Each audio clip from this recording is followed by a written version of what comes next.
Curious about the light in front of them, they all walked towards it in unison. As the friends got closer, they could hear a sound that threw them into a desperate panic and filled their hearts with even more fear. This place seemed to devour all sound, but as they drew nearer, they could hear his screams. Some friends separated from the group, and others held even tighter onto each other as they ran towards the unmistakable suffering screams and cries of Lewis. The light source was his body, nailed to a wooden cross and set ablaze.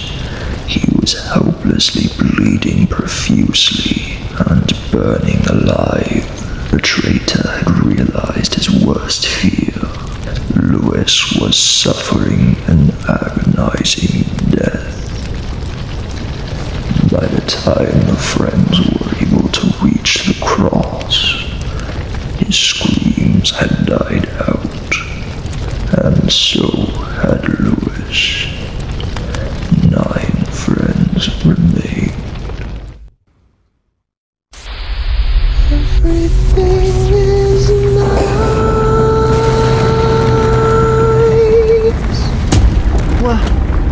What are you doing? Hey, what are you... Ow! Everything is peaceful until you're... Ow!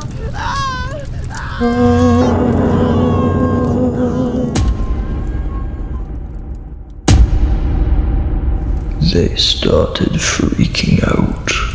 Some of them were hyperventilating, and several were screaming and crying. The smells of burning flesh and charred wood permeated the stale, oppressive air. What the f*** going on here? Who's doing this?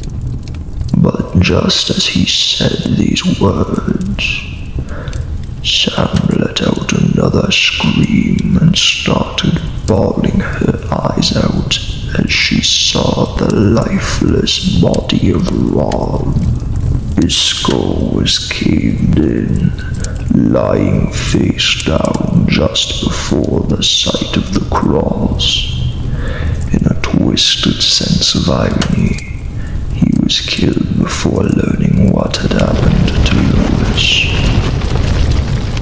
The thing that he had feared the most had come to pass.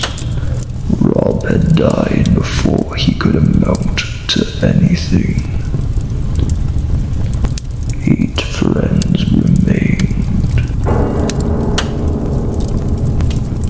As everyone ran towards Sam to see why she was screaming, George stayed behind to observe the scene.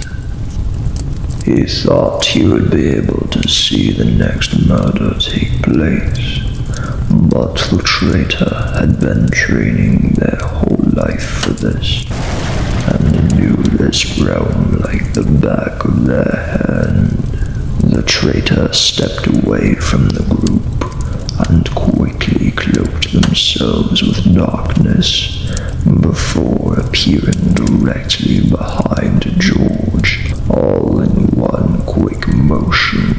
They kissed him on the cheek, and then silenced him with a kiss on the lips as he turned around to make eye contact, while they stabbed a dagger into his back.